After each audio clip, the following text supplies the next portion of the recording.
Salut les gars, d'abord je vais commencer par vous raconter tout ce qui s'est passé depuis la dernière et après on avance. Suite à la dernière vidéo, on m'a reproché de ne pas avoir énoncé d'objectif pour la prépa, plutôt pour le swap.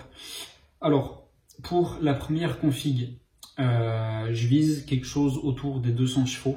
Ça suffira largement pour la première config. 200 chevaux dans une traction, ça commence à être très bien et tu as intérêt à avoir un montage à peu près correct pour que tu puisses en faire quelque chose. Et sur la deuxième version, sur la V2, on ira chercher dans les 300 chevaux. En ce qui concerne le turbo, j'ai fait 2-3 essais, j'ai remarqué 2-3 trucs.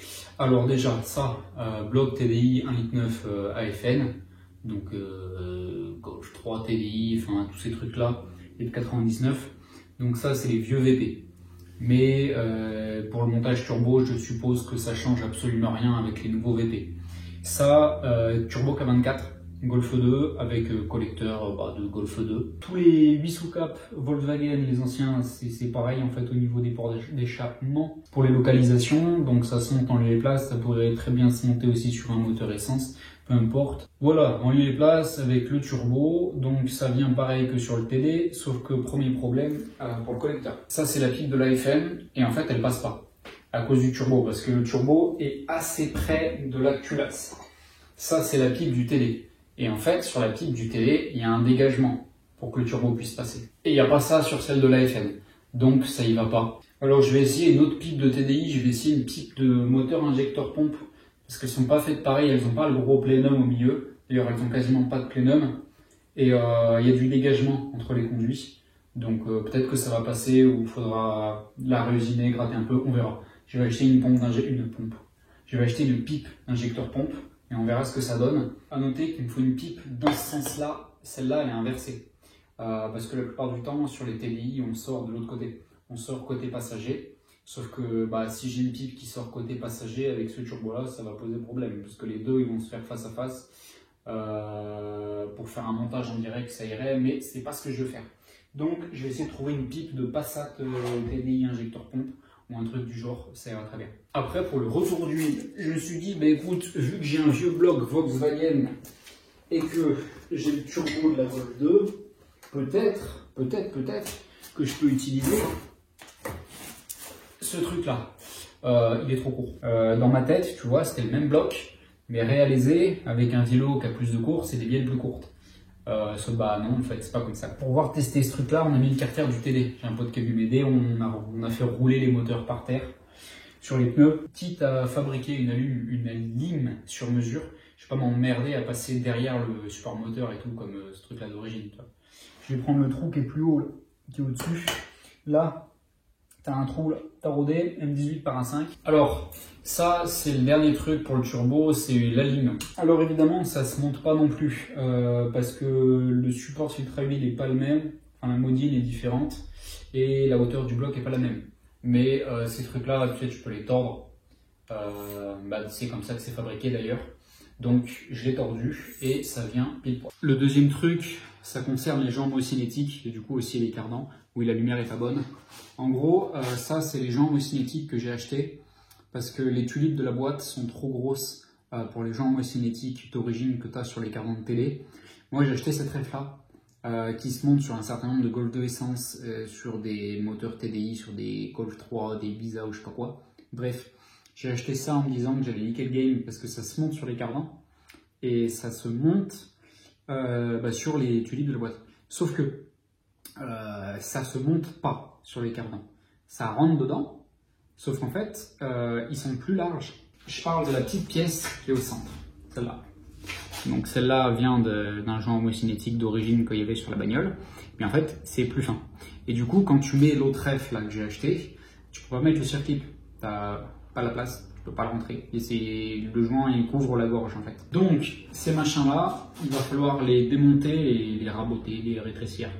Donc, j'usinerai ça. Ça, volant moteur d'origine 1.9 litre TDI 110. Kit Darkside, embrayage renforcé 1.9 litre TDI, boîte 5, 02A, 02J, 02Q, je crois. Monomasse, en gros, c'est un volant moteur de G60, si j'ai bien compris, taillé masse.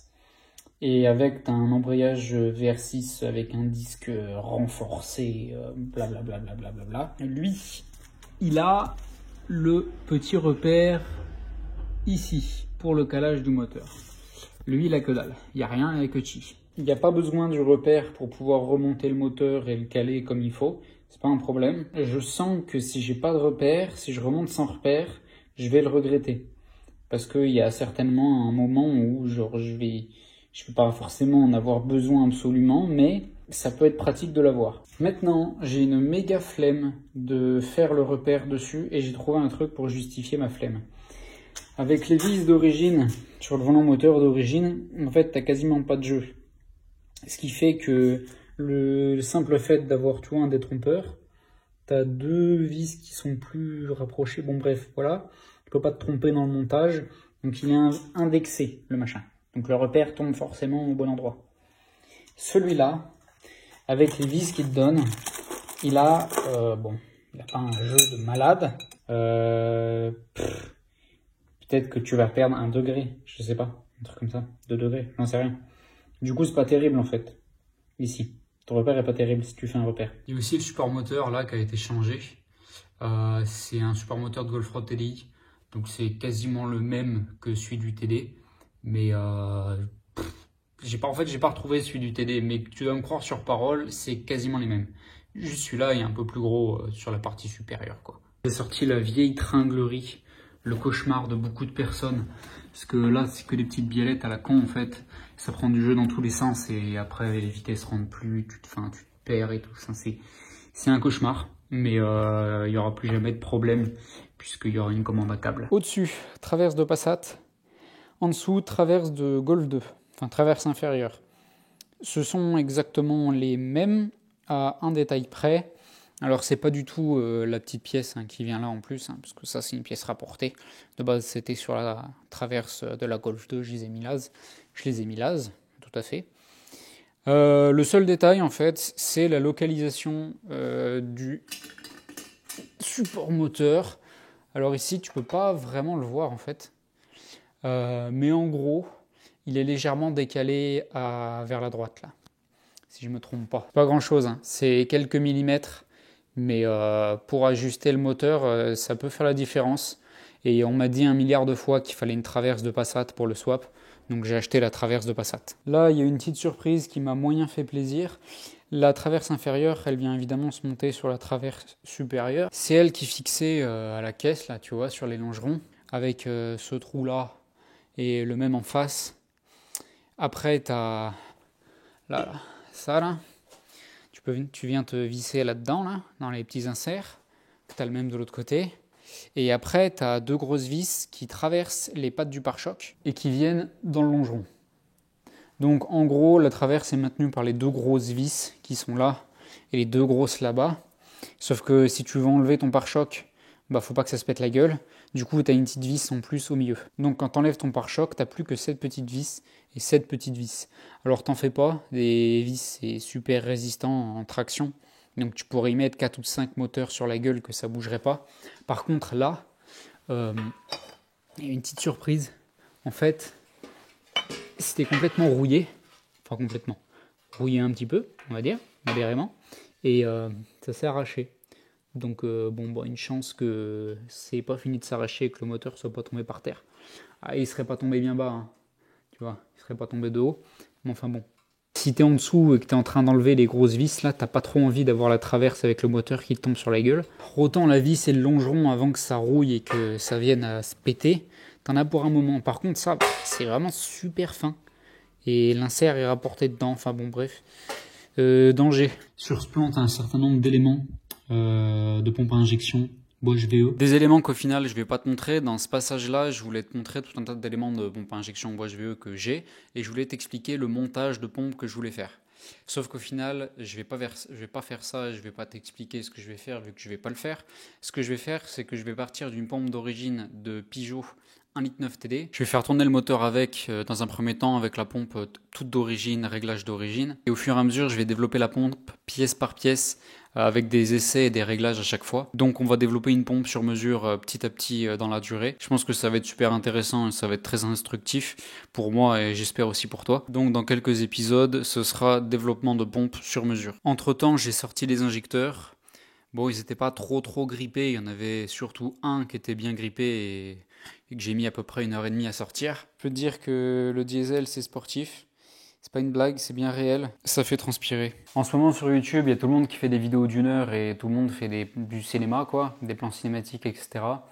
Là, je t'ai fait une petite intro sympa, mais je pense que c'est la dernière fois que j'en fais parce que, comme dit la dernière fois, cette série de vidéos va rester un espèce de vlog pété et je vais essayer de faire un truc qui va se rapprocher du vlog et du coup des épisodes courts. Ça te permettra de voir un format un petit peu différent et ça me permet de faire un peu autre chose aussi. Donc, il y aura de moins en moins de cuts. Je suis en train d'essayer d'apprendre à parler tout seul face à une caméra sans bégayer. Voilà, sans bégayer comme un espèce d'âne. Il y a eu plein de foirages audio dans cette vidéo. Un coup sur deux, le son il passe par le téléphone. Un coup sur deux, il passe par le DJI. Je sais pas trop ce qui se passe, je vais essayer de régler le problème. Donc j'ai perdu pas mal de clips à cause de problèmes d'audio plus graves que ça. Et ces clips-là, c'est pas grave, je vais les refilmer et je les mettrai dans la prochaine vidéo. Je pense que du coup, avec le format court, tu auras genre une vidéo, voire deux par semaine. En fait, ce sera juste un condensé des choses que je fais, tu vois. Je vais juste essayer de crafter un petit générique sympa et puis ce sera tout, pas plus.